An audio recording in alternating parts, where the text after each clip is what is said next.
Most people have a vague idea that they should be doing something about retirement.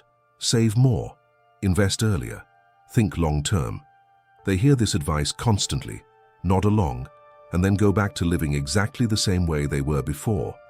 Not because they are irresponsible, not because they do not care about their future, but because retirement feels abstract, distant, and somehow less urgent than everything else competing for attention right now.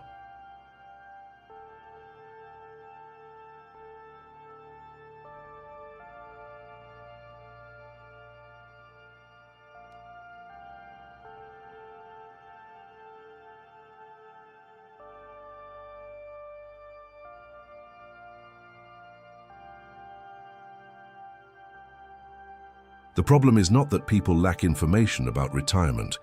The problem is that the way most people think about retirement fundamentally disconnects the future from the present.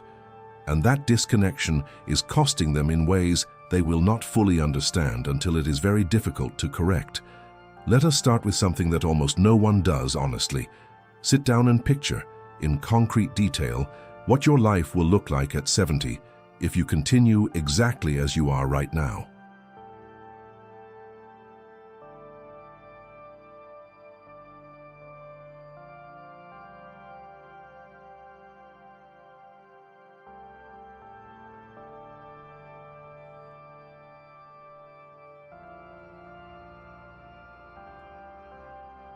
Not the optimistic version where things magically improved.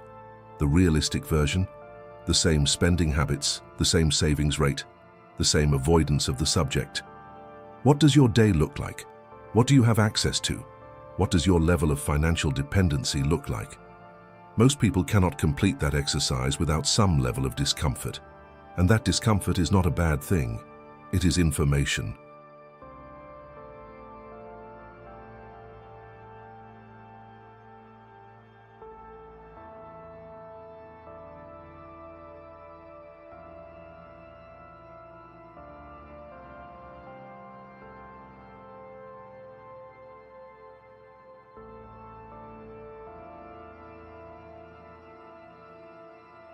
It is your present self recognizing something that your behavior has not yet caught up with. Here is the core truth that makes retirement planning so difficult for most people. The human brain is not designed to make sacrifices today for rewards that will arrive 30 years from now. This is not a personal failure. It is neuroscience. When we imagine a version of ourselves decades in the future, brain imaging studies show that our brains process that future self much like a stranger.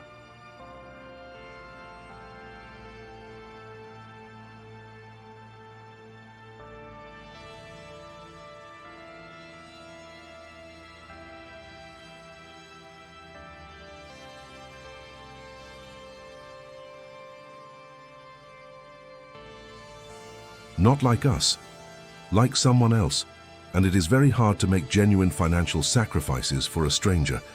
This is why people consistently choose the immediate over the deferred, not because they are short-sighted in some simple moral sense, but because the mental architecture of human decision-making was never built for a world where you need to fund 30 years of life that happen after you stop working. For most of human history, that was not a problem people needed to solve individually.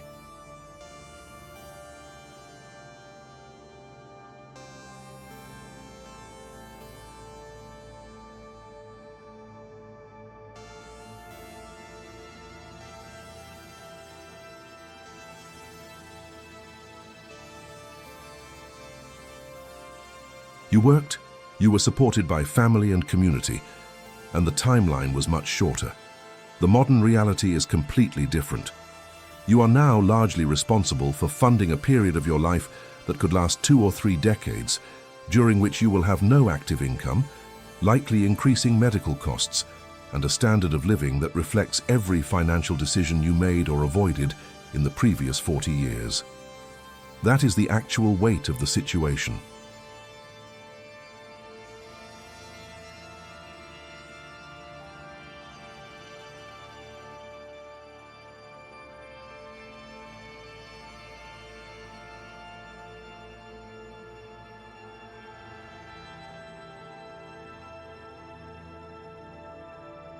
And most people carry it mostly out of conscious awareness.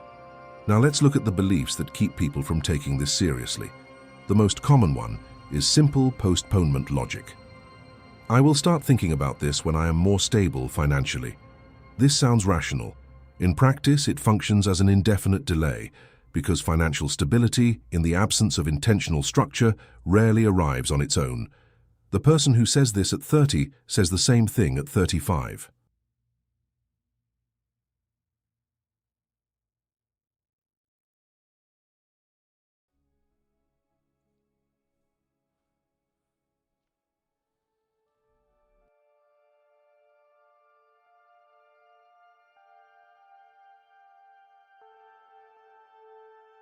And then at 40.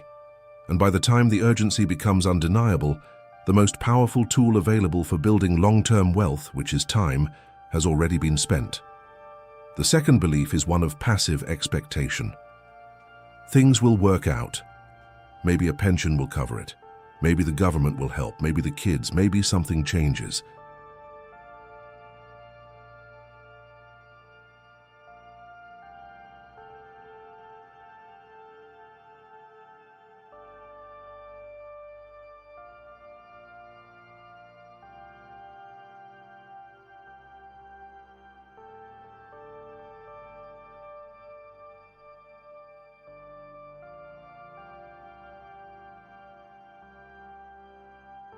This belief is not baseless in the abstract, but as a personal financial strategy. It is essentially the decision to hand control of your future to external variables you cannot predict or influence. It is not optimism. It is the avoidance of a conversation that feels overwhelming. The third belief is a very seductive one. I live in the present. Money is for living, not just saving. This sounds almost like wisdom, and in small doses it is. Balance and quality of life matter.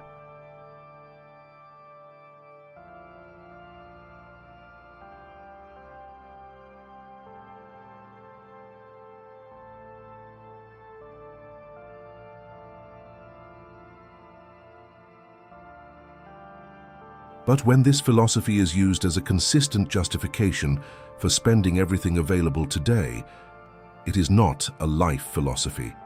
It is a rationalization. And the version of you at 75, dealing with the consequences, will not remember the individual purchases that led there. If what you're hearing here resonates, Mind of Value is built around exactly this kind of honest conversation about money. Not theory, not shortcuts, just the thinking that actually changes outcomes.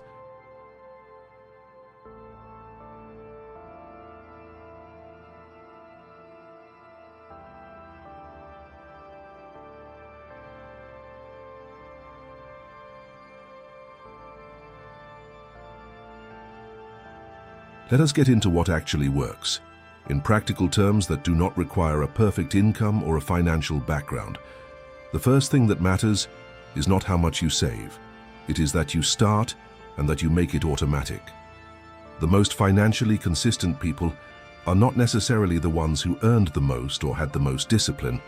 They are the people who removed the decision from their daily behavior.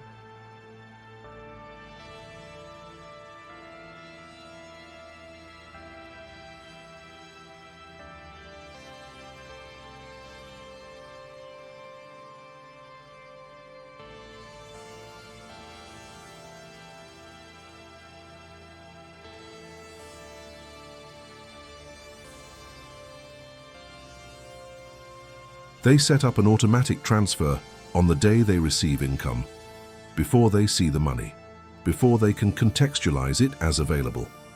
A small percentage of your income going somewhere intentional every single month, starting now, is worth exponentially more than a large contribution you plan to make someday when you have more. The reason this matters so much is compounding, not as a formula to memorize, but as a concept to genuinely internalize.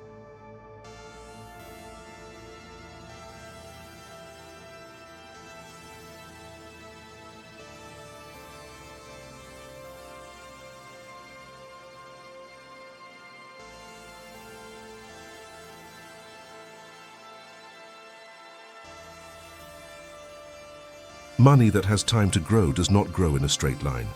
It accelerates. The earlier contributions have far more impact than the later ones, even if the dollar amounts are identical. Waiting 5 or 10 years to start is not a minor delay. It is a structural disadvantage that becomes increasingly difficult to compensate for, no matter how aggressively you try to catch up later.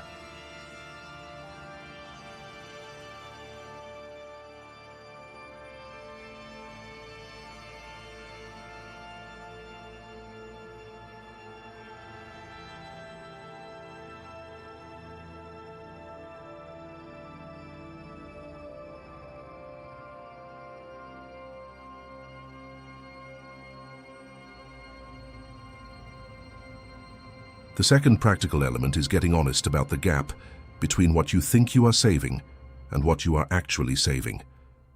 Most people overestimate this. They have a vague sense that they are being reasonable, that they are not doing nothing, that they are probably okay. But when you sit down and look at the actual numbers, the gap between that sense of reasonableness and the mathematical reality of what retirement requires is often significant. This is not meant to create panic.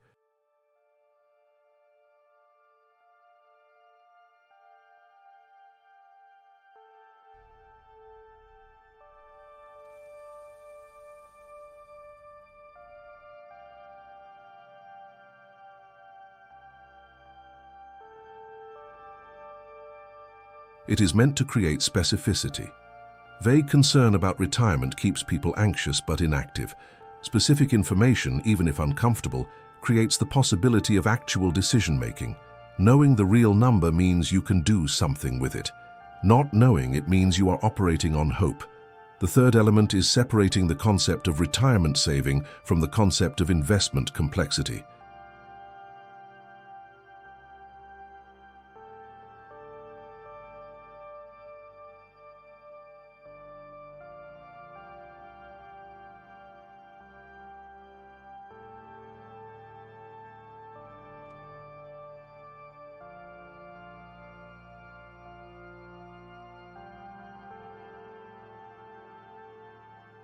One of the biggest reasons people postpone building retirement assets is that they associate it with a level of financial knowledge they do not yet have. They think they need to understand markets, pick the right products, optimize their portfolio. This creates paralysis, and paralysis is the most expensive possible response. You do not need to be a financial expert to start.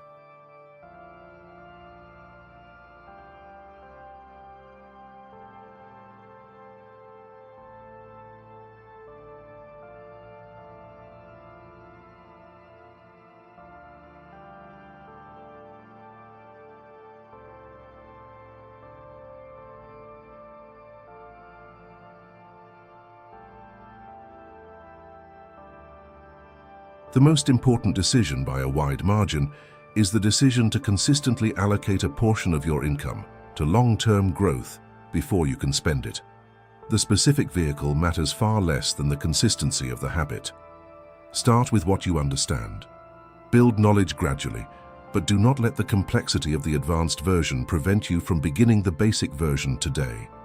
The fourth element is revisiting and adjusting periodically.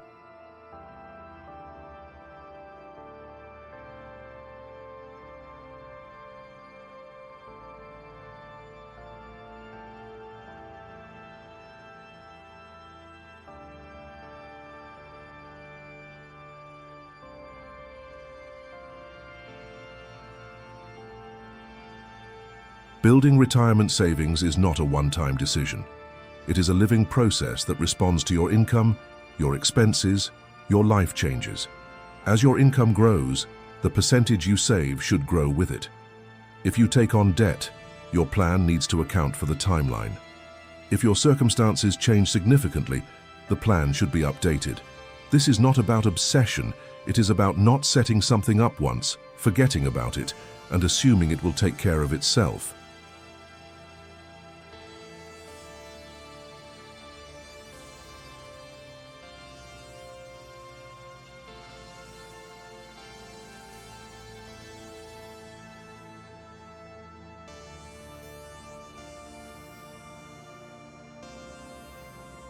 One of the most underestimated aspects of retirement planning is also one of the simplest: the relationship between your current lifestyle costs and your future needs. The more your current life depends on a high level of monthly spending, the more money you will need to sustain a similar quality of life in retirement.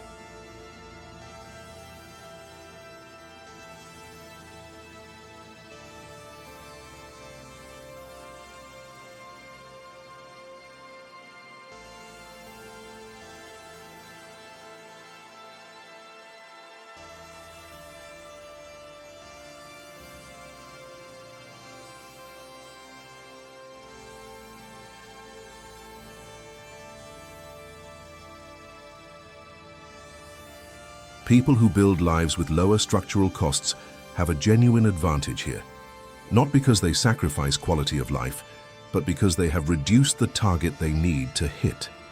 This is one of the few areas where simplifying your lifestyle today has a direct compounding benefit on your financial future. None of this is designed to make retirement feel like a burden or a source of fear. The goal is the opposite.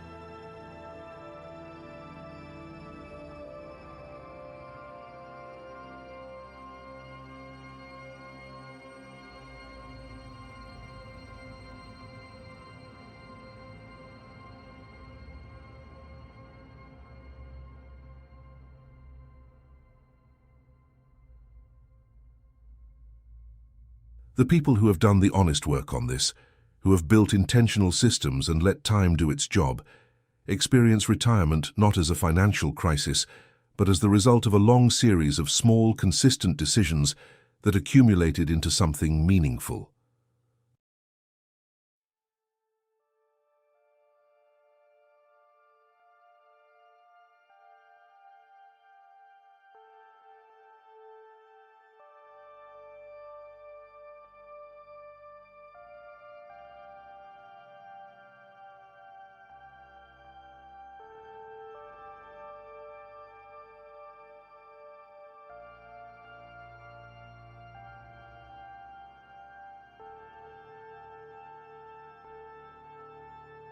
The people who avoid the conversation, who stay vague, who trust that it will work out without ever building a structure to support that hope, those are the people who find themselves in their late 60s with limited options, real financial anxiety, and the painful clarity that the time when they could have changed things is behind them.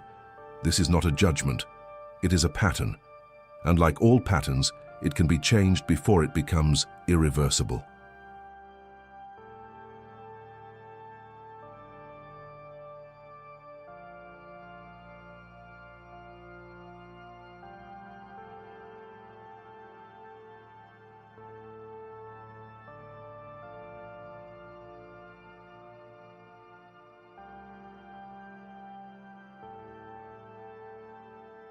The future version of you is not a stranger. It is you.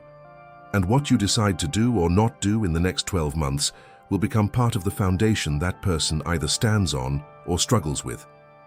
Retirement is not something that happens to you. It is something you build quietly in every financial decision that comes before it.